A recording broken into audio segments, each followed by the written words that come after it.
So without further ado, I am going to begin by really explaining a kind of very brief overview of what it is that we intend to talk about tonight. So I'm going to start right at the outset with a summary of our proposal. What I will say, and I will post a link in the chat later on, is this work really, as Sandy has mentioned, is contained in a report which we published, I think it was last month at this stage, which has considerable more detail than I will be able to cover tonight. But we're going to cover the core of our proposal tonight and the law in this area, and give, I suppose, give an indication for why we think there should be ILR at 275 hearings. So there's going to be an overview of the law and procedure, as I've said.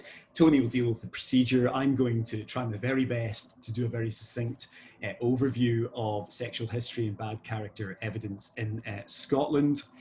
Tony is then going to talk through the justification for change, the basis of our argument for proposing that there should be a system of ILR in Scotland at 275 hearings. That argument is really rooted on two, I suppose.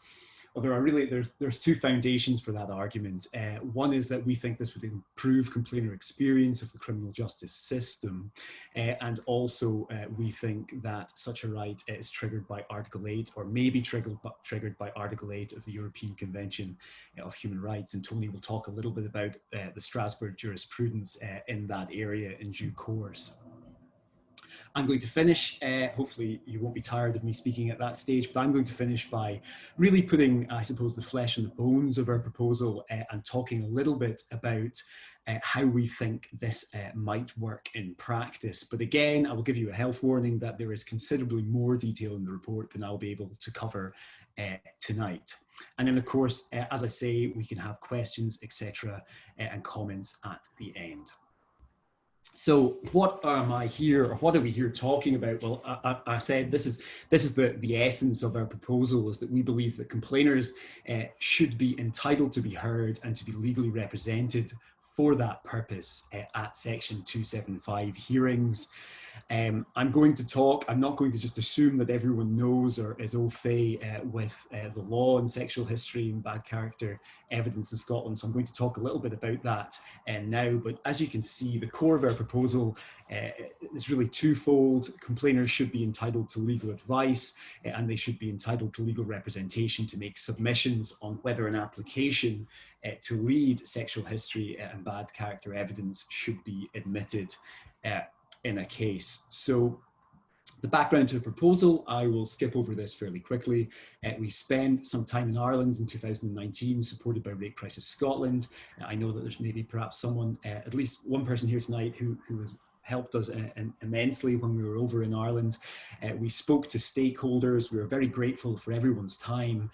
We spoke to both representatives from the prosecution and the defence, and some of those from the rape crisis movement in Ireland, because Ireland has a largely similar right to that which we propose for Scotland. So we wanted to understand how that right operated in Ireland.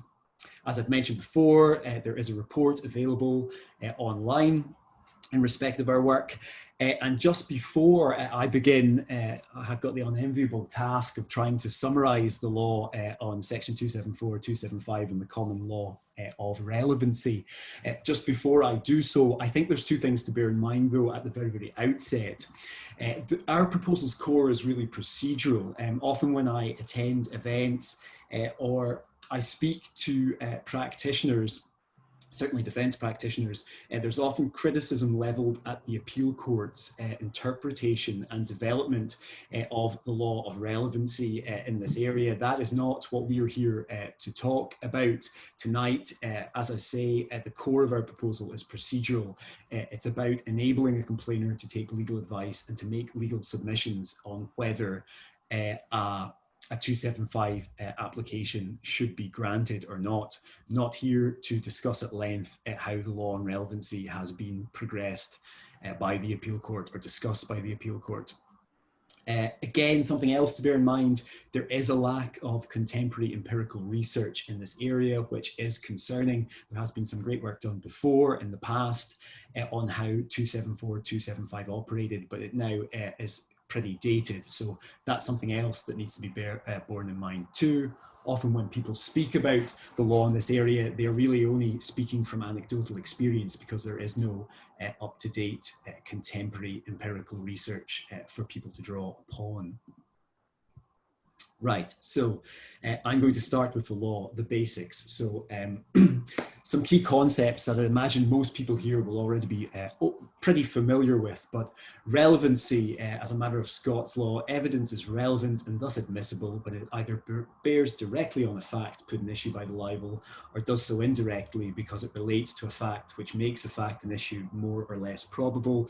That's quite a mouthful, but that is what Lord Justice General Carloway says in CGM against Her Majesty's Advocate. So collateral evidence, what does that mean? Well, again, I'm just setting the scene here for where our proposal is coming from, but collateral evidence is evidence which is too much of an indirect bearing on the fact at issue to be considered relevant, and thus, for the sake of expediency, is neither investigated nor admitted. Character evidence. What is character evidence? Well, it's evidence related to a witness's general reputation in society. The bad character evidence of witnesses is generally excluded in criminal trials in Scotland as it's deemed collateral to the facts at issue. That being said, as with much of the Scots law of evidence, there are exceptions to these general rules, and thus in some instances, bad character evidence of a witness might be deemed admissible when it's relevant to the crime charged. Off the top of my head, a common example of that might be where the complainer in an assault case where the accused is relying on the special defence of self-defence, it might be permitted to explore their character in that instance. Historically, and of course I don't have time to talk much about the historical position in Scotland, but why this area of the law is deemed problematic or was deemed problematic is that there was an exception in the context of sexual offences relating to the unchaste character of the complainer, which effectively permitted the defence to explore evidence of sexual history with the accused, so the complainer and the accused sexual history on the basis that it was relevant, it bore on credibility and reliability in respect of the events charged. Now, that's a 19th century case, and the Scots law of evidence has advanced significantly since that time. What happened, and again, this is a very, very brief run through of how we got the current rape shield provisions, but developing societal attitudes led to, the criticism of the common law of relevance and also courtroom practices, which led to the introduction in 1985 of the rape shield legislation. Questions continued to be asked about the efficacy of these reforms, and as Berman et al., there was a number of reviews of how sexual offences were dealt with in Scottish courts and how these provisions worked. Again, not time to go into that now, but however, these original rape shield provisions have been amended on numerous occasions. I think the last time was 2002 or 2003, and they find their current iteration in subsections 274 and 275 of the Criminal Procedure Scotland Act 1995. So what do we need to know, or what do you need to know about these provisions? What sets this whole area in context? Well, the Appeal Court has repeatedly made clear that the statutory provisions are restrictive, not expansive. And the key thing to note is that in order for sexual history evidence or bad character evidence to be admissible, there is in effect a two-stage test. The case of CGM is the leading authority on that point. The evidence in question must be deemed relevant at common law in the first instance. And as I've said, the common law and relevancy has changed significantly from the days of Dickey. And only if it is deemed relevant at common law and admissible in the terms of the statute, will this evidence be admitted at trial. So yes, Lord Brodie in LL really reflected how far, or gave a clear message of how the old authorities were no longer reliable in this area. So it is difficult to speak, I think, decisively about relevancy in the context, in any context. It's always a fact-specific determination. Lord Brodie describes it as the application of logic and experience to the circumstances of a particular case, but it's also a question of degree, bearing in mind what I've said earlier about collateral evidence. It's difficult to generalize about. However, the direction of travel is not difficult to identify.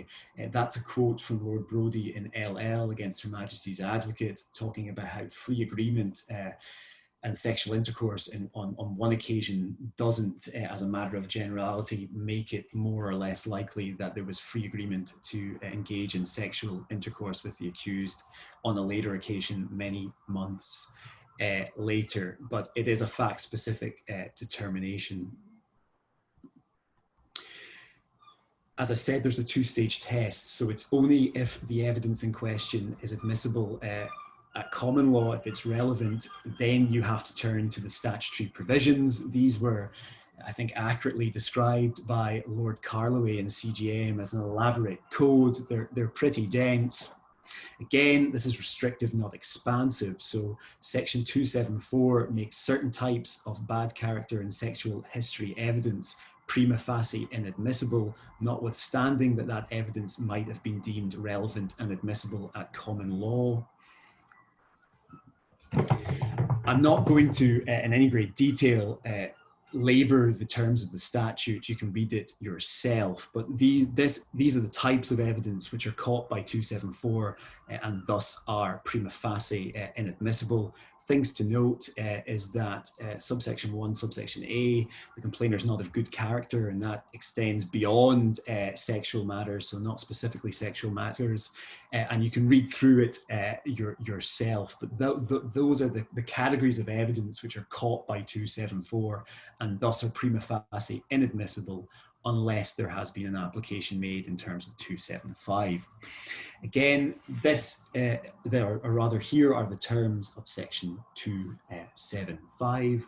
I'm not going to labour the terms of 275 either. Suffice to say, there is an effect, a three tests which the court has to address when it's determining admissibility under the statute. That is, in the first instance, specificity. So does this evidence in question relate to a specific occurrence or occurrences of behaviour? Tony's going to talk a little bit about the procedural requirements of 275, and he may touch on some of this again. Again, the second part of the test is in some sense, I suppose, a replication of the test at common law, but is this evidence relevant? So if the defence or the Crown are seeking to make an application, does it relate to specific occurrence or occurrences of behaviour? Is it relevant? And then finally, the third prong of the test is this balancing exercise, which the court has to undertake. It has to ask itself whether the probative value of the evidence in question outweighs the risk to the prejudice of the proper administration of justice. And key from our perspective is that the statute gives the court, or directs the court, to take into account when it's assessing the proper administration of justice, the appropriate protection of a complainer's dignity and privacy. And we say that's important from the perspective of Article 8 of the ECHR. The second subsection isn't as important in the context of the argument we make, but you can see it there. Lord Hope obviously has managed to encapsulate what the legislation is there for in a far clearer and more articulate way than I ever could. So he says, in effect, that these sections seek to balance the competing interests of the complainer, who seeks protection from the court against unduly intrusive and humiliating questioning, and the accused's right to a fair trial. And this is important. They lean towards the protection of the complainer. The protection is very wide. I won't read out the rest of Lord Hope's judgment, the rest of that quotation from him. But he really is just reiterating that the court has to address itself to the three tests, and then and only then will the sexual history or bad character evidence be admissible at trial. So a very, very brief overlap. I am conscious I have talked very quickly and rushed through that to an extent, but there is quite a lot to cover tonight. So it's a two-stage test. And this, I think, is a really, really key point. Neither the common law on relevancy nor the statutory regime affords the court a broad discretion to admit bad character or sexual history evidence on the basis of a kind of nebulous conception of fairness to the accused. I think this is sometimes often misunderstood. The terms of or how the common law of relevancy has been developed by the appeal court, and indeed how the statutory provisions how they impact upon that or their interpretation, it really isn't a broad overarching discretion to admit evidence of this type. Also worth noting that with a bit of work, the statutory scheme was found to be compliant with the Article 6 of the ECHR by the Privy Council and DS against Her Majesty's Advocate. And with all that being said, it's obviously you've got the impression this is a restrictive regime. It is an incredibly difficult area of practice. You've probably got an indication of that through me charging through all those dense provisions. But I say it's a difficult area of practice, and I think it's fair to say that, and it's not just difficult for any one party. I mean, one only has to read the plethora of appellate court judgments that are published on this topic to get an indication of where both the Crown, the defence, and often judges at first instance fall foul of the appeal court's subsequent view on matters. So it is a very, very tricky area. I'm now going to hand you over to Tony to speak about procedure and also to talk about our argument for ILR. Thank you, Eamon. Yeah, my name's Tony Convery. For those of you that don't know me even, I am a solicitor in private practice, but this work that Eamon and I have undertaken isn't in connection with that professional practice. It's been undertaken independently. And as Eamon set out, I'm going to be starting this evening by discussing the procedure associated with Section 275 applications.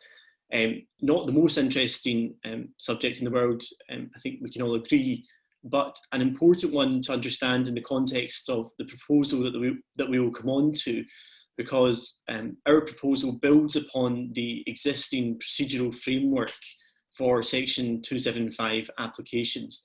And in that respect, it's not a radical departure. So a few principles that are important to understand in the context of Section 275 procedure.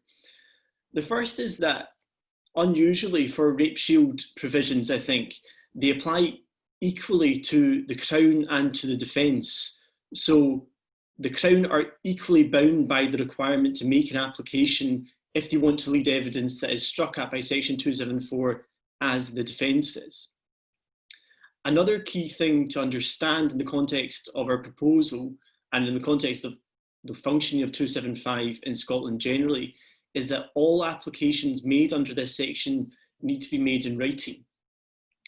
This is important for all parties to understand exactly what is permitted and what is not, and is a key aspect of advance notice, which was a fundamental policy objective of the reforms to Section 275, which were introduced in Scotland in 2002. In terms of timing for Section 275 applications, an application will not be considered by a court in the absence of special cause shown, which is a concept I'll return to momentarily, unless it is made not less than 7 clear days before a preliminary hearing, if the matter is being prosecuted in the High Court, or in any other case, not less than 14 days prior to a trial. The party making the application required to send a copy of it to the other party, so the defence has to send it to the Crown or the Crown to the defence. But currently there is no requirement for a copy of the application to be provided to the complainer. The result is that in the vast majority of cases, Section 275 applications, so those applications that determine whether certain questions can be asked or whether certain lines of evidence can be elicited will be determined before a trial and long before a trial. And that's important in the context of our proposal because, as we'll go on to discuss, what we propose is not representation at a trial, but simply representation at the hearing to determine the Section 275 application. I should say, in saying that, there are circumstances when late applications will be made. The party seeking to make a late application has to establish that there's special cause to have received the application late. That is a high test, as is understood in Scots law, and will not generally cover failure, for example, by a party to envisage an obvious line of questioning, forgetting to make the application. Anything like that will be struck at by the special cause provision and will not be admitted. So the vast majority of applications will take place long before the trial. In terms of what's in a Section 275 application, well, the requirements of it are quite detailed. That's set out in the 1995 Act, the legislation that governs this area, and also in ancillary rules that have been promulgated in this area. And as you can see in the slide, the application must set out the evidence sought to be admitted or elicited, the nature of any questioning that is proposed, the issues at trial to which that evidence is considered relevant, the reasons why that evidence is considered relevant to those issues, and the inferences which the applicant would wish to draw from that evidence. Now, these are important requirements, and failure to abide by them when drafting the written application may result in that application being deemed irrelevant by the court and for that reason being dismissed. And it's important in the context of our discussion because a specific and detailed application is a key feature of a complainer in the context of our proposal being able to exercise her right to effectively participate in the determination of the Section 275 application. Turning to the role of the court in a Section 275 application, a few key concepts to understand here. The court is the ultimate decision maker and it is not bound by parties' views. An application under 275, whether by the Crown or the defence, cannot be admitted by consent. The parties cannot agree amongst themselves that the issue is not contentious and therefore that evidence should be admitted. Ultimately, if both parties are saying it should be admitted, the court is still entitled and is still duty-bound to make its own determination under the legislation as to whether the application should be granted or refused. When the court determines a 275 application, it requires to state the reasons for its decision, and it may make its decision subject to any condition, which may include compliance with specific directions issued by it.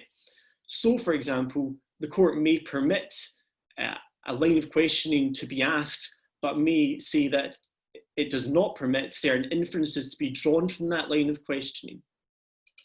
And these are not just formalistic requirements, they are fundamental aspects of the regime, and the appeal court has been extremely critical of first instance courts in the past that have failed to set out their reasons and regards the failure to do so as a serious deficiency in the Section 275 process.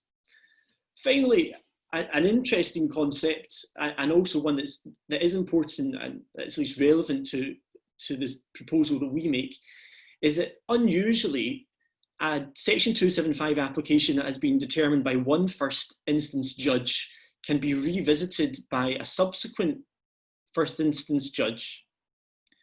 A condition of that is that the subsequent judge can only further restrict questioning that has been permitted. They cannot expand the questioning that's been permitted, and that's important in the context of the proposal that we make. So turning now to the legal justification that we say may exist for the introduction of a system of representation for complainers in the determination of Section 275 applications. And that is Article 8 of the European Convention on Human Rights.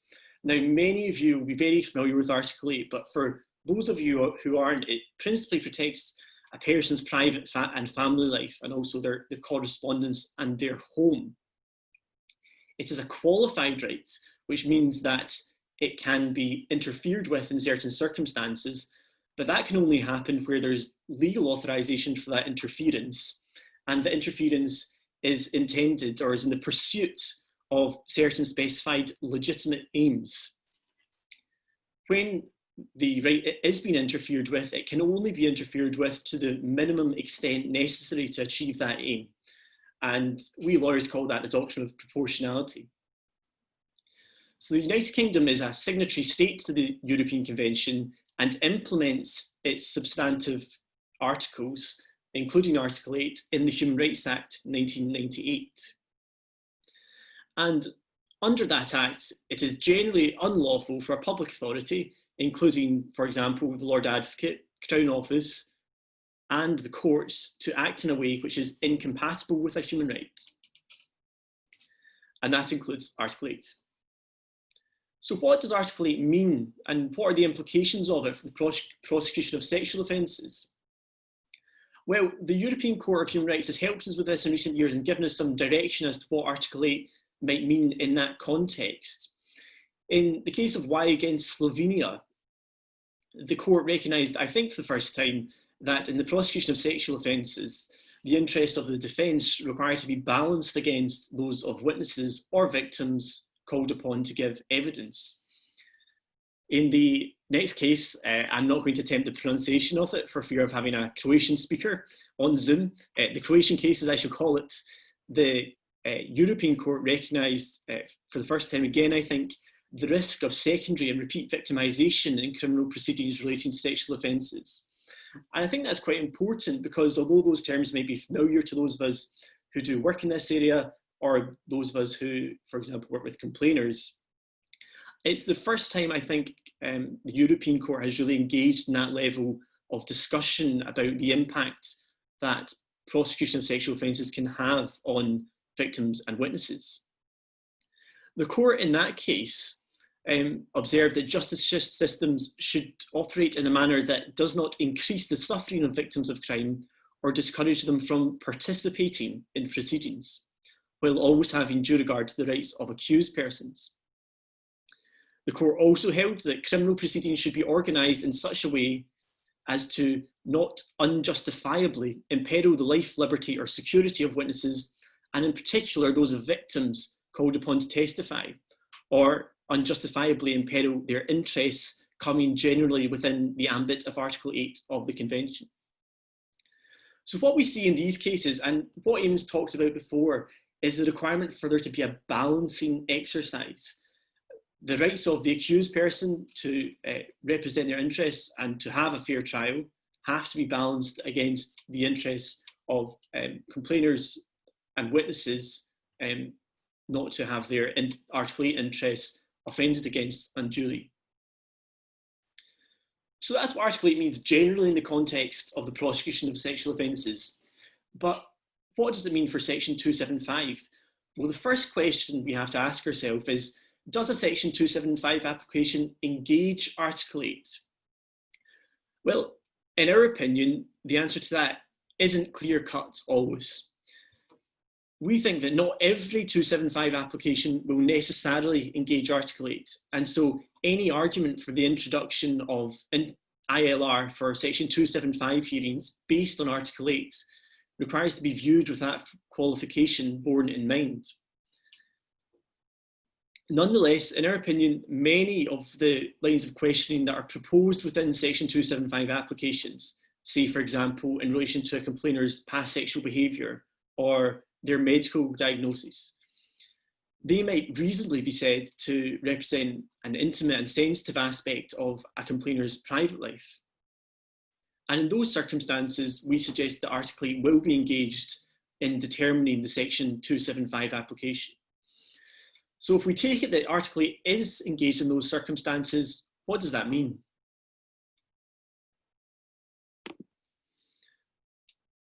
Well, there's no clear-cut answer to that. There's no guidance from the European Court in this context, and there's no Scottish case law which can assist us in terms of Section 275. So we have to apply a broader lens and see if there's other case law that may assist us. One case that we think is very relevant in this area is the relatively recent determination in WF against Scottish ministers. WF is a case of a judicial review of a decision of the Scottish ministers which was brought by a complainer in a criminal case. The accused in that case had sought to recover the complainer's medical records in support of his defence to allegations of sexual offences. The complainer consulted a solicitor and an application was made on her behalf for legal aid to be represented to oppose the recovery of these records. Reference was made in the application to Article 8 of the European Convention. The Scottish Legal Aid Board and the Scottish ministers in turn refused the application. The judicial review was heard by Lord Glennie. He established in a quite significant judgment that in order to protect the complainer's Article 8 rights in the context of an application to recover her medical records, intimation to her of the application and provision to her of an opportunity to be heard was required. And we say that Lord Glennie's reasoning in that case is instructive not only in the context of an application to recover medical records, but also in the determination of Section 275 hearings. And so we have to look at the participants in 275 hearings, because Lord Glennie said that the defence in WF could hardly be required to argue likely objections on a complainer's behalf to their own application. And we say the same can be said in Section 275 applications. Where the Crown are making an application to lead evidence, they can hardly at the same time be reasonably required to adequately represent the interests of the complainer, where the complainer may not wish that evidence to be led. So there's an issue straight away in terms of relying upon the Crown to represent the complainer in those circumstances. In the context of defence applications, some might say, well, the Crown can adequately represent the complainer there. And we say this is incorrect as a matter of principle. We say they're not well suited to that job. And we say that even if we are wrong and they are in principle capable of carrying out that function, the case law of the appeal court shows us that they are failing to adequately protect the interests of complainers. So why do we say the Crown are ill-suited to this job? Well, the Crown don't have a direct client-solicitor relationship with a complainer.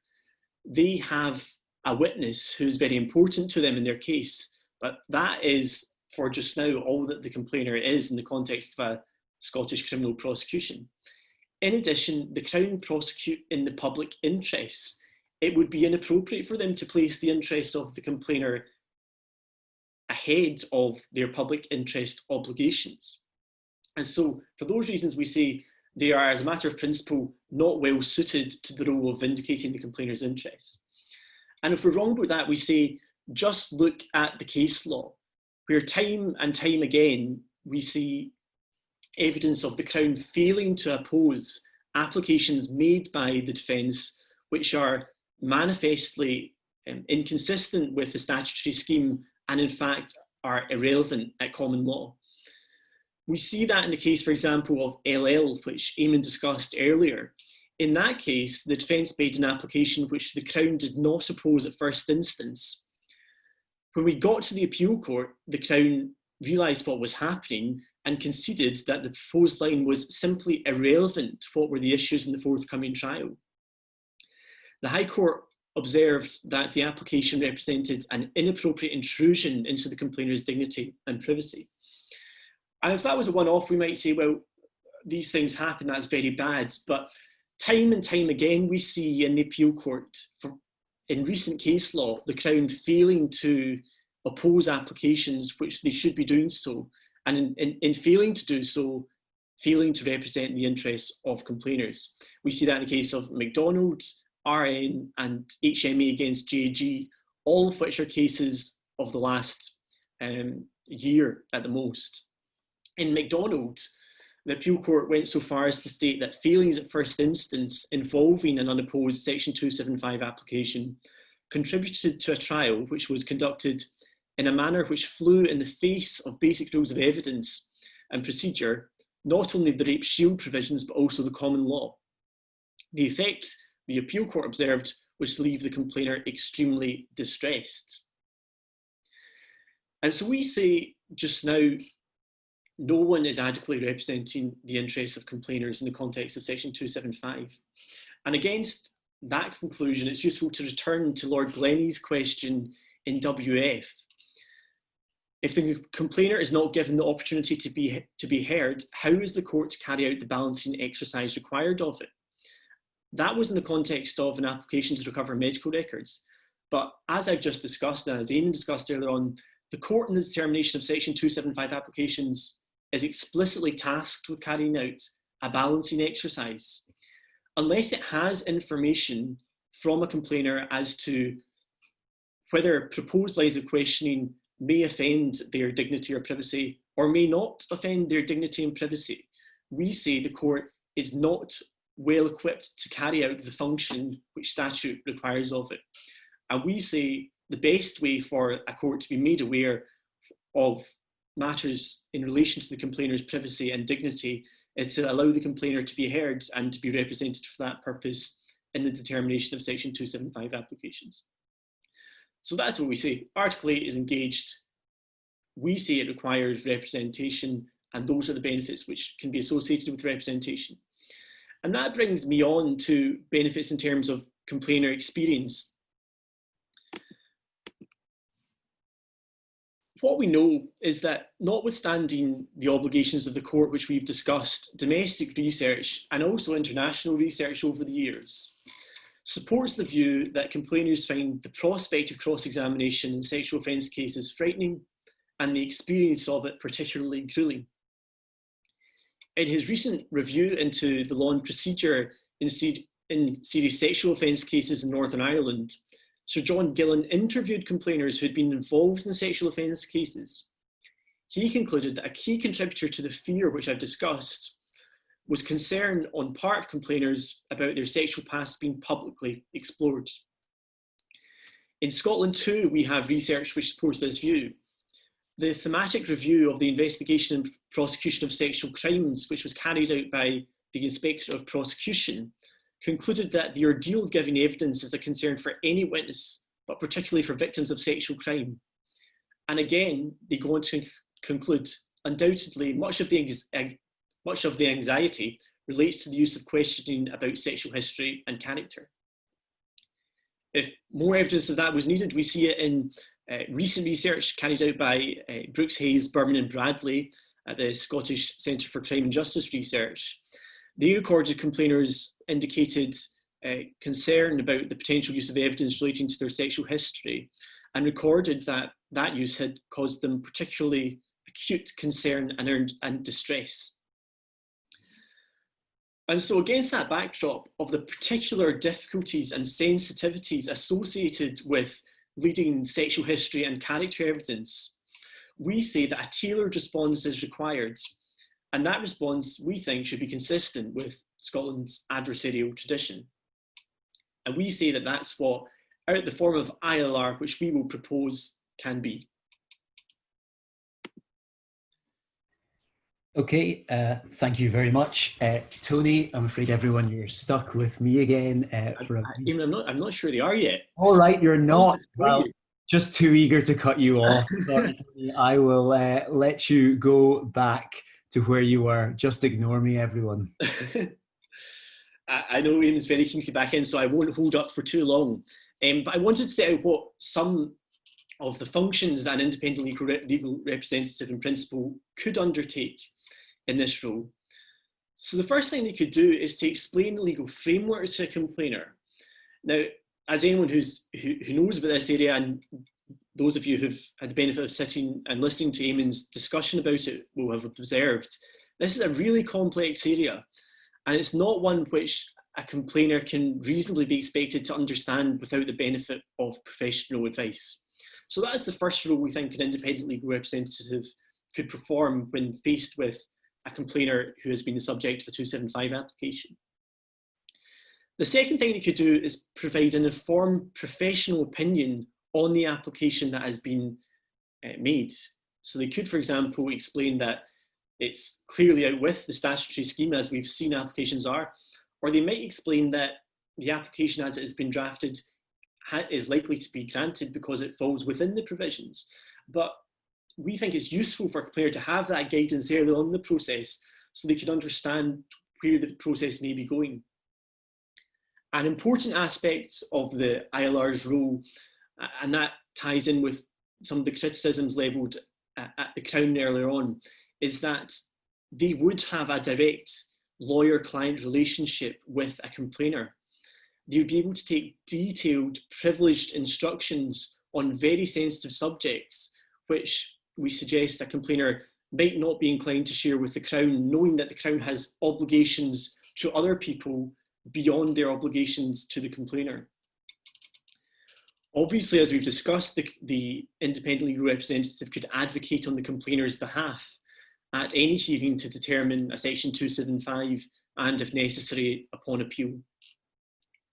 And finally, and importantly, and I don't think we should underestimate the importance of this, the independent legal representative could explain the implications of any determination made under Section 275, and in doing so, give some practical effect to the intended outcome of giving advance notice of questions to complainers. Complainers should be able to understand in advance what areas are off limits and what areas aren't.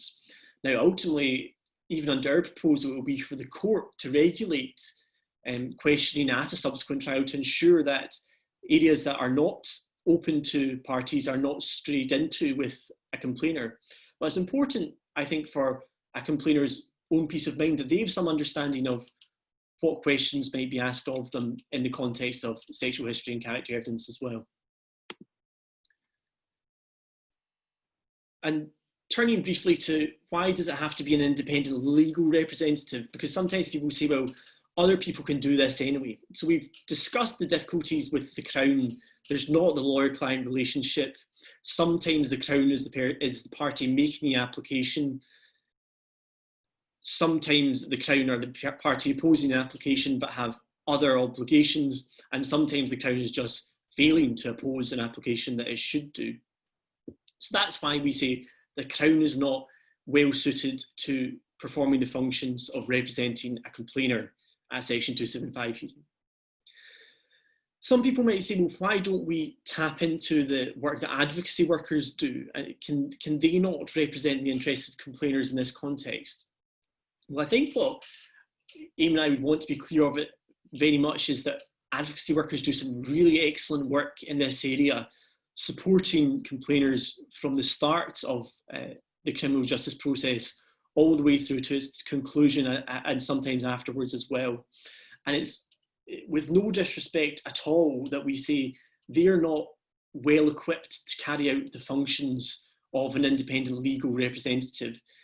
Much like the complainer, they cannot reasonably be expected to be on top of all aspects of the case law, the statutory scheme, and nor can we expect advocacy workers to advocate in court for the interests of a complainer when faced with a defence and Crown representative likely to be experienced practitioners.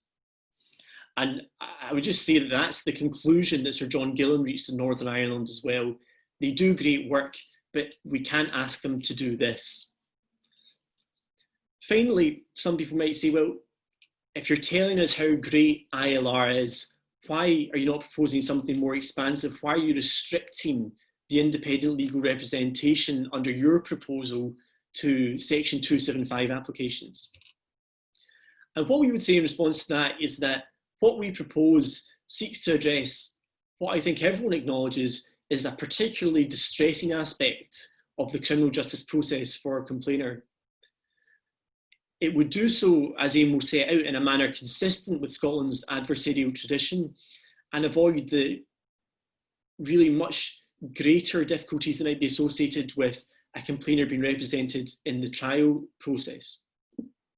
We recognise that what we're going to set out is not a silver bullet, but we see it as an important small step in the right direction, which will address the particular difficulty, or will go some way to addressing the particular difficulty associated with sexual history and character evidence. And now, as he's shown, he's very keen to get back in. I'll let Eamon back in. Thank you, Tony. Here I am, second time lucky, I suppose, or something like that. Okay, thank you, Tony. I'm going to really wrap things up just by elaborating a little bit more on the practicalities of the right that we propose. I'm not going to spend any great time doing this. As I say, the report, we gave it some considerable thought. It took long enough to draft. There is much more detail in the report, but just so that we can give you a feel for how we think this could operate in practice in Scotland, without further ado, I'm going to just overview our proposal. So, as Tony's made clear, very clear there, and as I probably should have done, maybe slightly more, or put more emphasis on this at the outset, we are only proposing ILR is introduced at 275 hearings. Okay, so no freestanding right. There should be a right of legal representation, legal advice, and then the ability for a complainer to make submissions. So looking then a little bit more about how we think this could work in practice, genesis of the right, this could be a judicial decision, as indeed it was in WF, or it could be legislation, but we think that the key thing really is complementary detailed rules on how this would work in practice. I understand from speaking to various people that there are issues with the system of representation in WF relating to service, etc., in sensitive record cases, and that should be avoided. There should be really detailed rules in respect of the system. So a question that we anticipate, or something that we thought quite hard about, is, well, we've talked about Article 8, we've talked about how it's engaged primarily, or how we believe it may be engaged, and what that entails. But as you might recall, if you can remember when I was breezing through section 274 and 275, there is somewhat of a carve up in 274 in the first subsection provision, because all character evidence is excluded by 274, not just sexual. We've thought about this, and our provisional view, or our view rather, is that it would be problematic to seek to carve up 275 applications between sexual and non-sexual matters in respect of the right of ILR, and that so the right of ILR should just be freestanding whenever there is an application into 275. If you look at the report, we go into some more detailed reasoning about why we think it would be problematic in practice. It really relates to arguments that we foresee that could be made about whether the application was sexual or not. So that's our view on that matter. I won't labour this part. What information would need to be given to a complainer? Well, as Tony said, the sufficient information to allow a complainer to take legal advice and make representation. So 275 application, any documents referred to in the application, and a copy of the charges on the complaint or indictment which the application relates. This is pretty boring technical stuff, so I'm going to try and go through it or skip through it relatively quickly. But as I say, look at the report. We think 14 days notice would be a sensible period to give complainers to consult and to obtain legal advice. That, however, will not always be the case, because there is provision in the Act for 275 applications to be made late. And they have to be on special cause shown. So we acknowledge that this would entail some delay of a trial where a jury may be impanelled. We believe courts should adjourn ex proprio motu to permit the complainer to obtain legal representation in these circumstances. I don't obviously profess to be any expert on the Irish system, but having spoke to people in Ireland, this does seem to happen in Ireland, which doesn't have perhaps the same degree of pre-trial procedure that we have. So things maybe happen a little bit later at trial, but that's a crude summary of the Irish system. Anyway, the point I'm making is that the court should adjourn, and we believe that that's necessary in order to permit a complainer to exercise their right. In respect of applications that are revisited by a trial judge, our view is that the complainer should not be entitled to engage legal representation afresh at this stage. The court will already have a note of their submissions made, and as Tony pointed out, the scope can only be restricted, it cannot be expanded, so we don't think it's arguable that they should be entitled to engage ILR again at that basis. This is a real quite a dense area. I looked at this in detail in the report. We do believe that the complainer should have a right of appeal against the decision to grant in whole or part a 275 application. Obviously, in order for that right to be effective, it has to be capable of being exercised prior to the leading of evidence in question, because it becomes redundant from the complainer's perspective once the evidence has been led. We have set out in detail how we think that could operate in the report. Our view is basically follow a similar system to Section 74 of the 1995 Act, which really it deals with appeals against decisions made at preliminary diets under solemn procedure. We also rather think that consideration should be given to the implementation of a clear framework for summary appeals in this area with 275s, although it's worth noting most 275 applications occur under solemn, not summary procedure, although they are still made in some summary cases. I won't go through this in any great detail. Leave should be sought by way of oral motion in the first instance from the first instance judge. Then there should be provision to allow a complainer to seek leave from a superior court, either the Sheriff Appeal Court or the High Court of Justiciary. The grounds of appeal should be the exact same as they are for the defence and the Crown, so that's an erroneous exercise of discretion as a matter of law and or error in law, not simply that a different decision on the application should have been reached. And the basis for the grant of leave should be whether the grounds are arguable or not. Service, this is important to get right. We suggest that Police Scotland or SCTS should be tasked with serving a 275 application on a complainer when it is made by the defence. Obviously, the Crown will already have details. The defence won't have details. Representation. Okay, so just finishing up. Our view is that the complainer should be entitled to a legal representative with rights of audience which are commensurate with the forum in which the case is being prosecuted. So if the case is being prosecuted in the High Court, they should be entitled to representation by either a counsel or a solicitor advocate, but an advocate or a solicitor advocate. If the case is in the Sheriff Court, they should be entitled to representation by a solicitor. Now, there may be, I'm certainly no expert on legal aid regulations, but there may be capacity for exceptional circumstances for getting counsel in the Sheriff Court if it was a matter of great complexity, etc. And then I'm going to really finish on this before we turn to questions. So having thought about this, we believe that complainers should be entitled to exercise this right. They should have free legal representation. That should be non-means tested.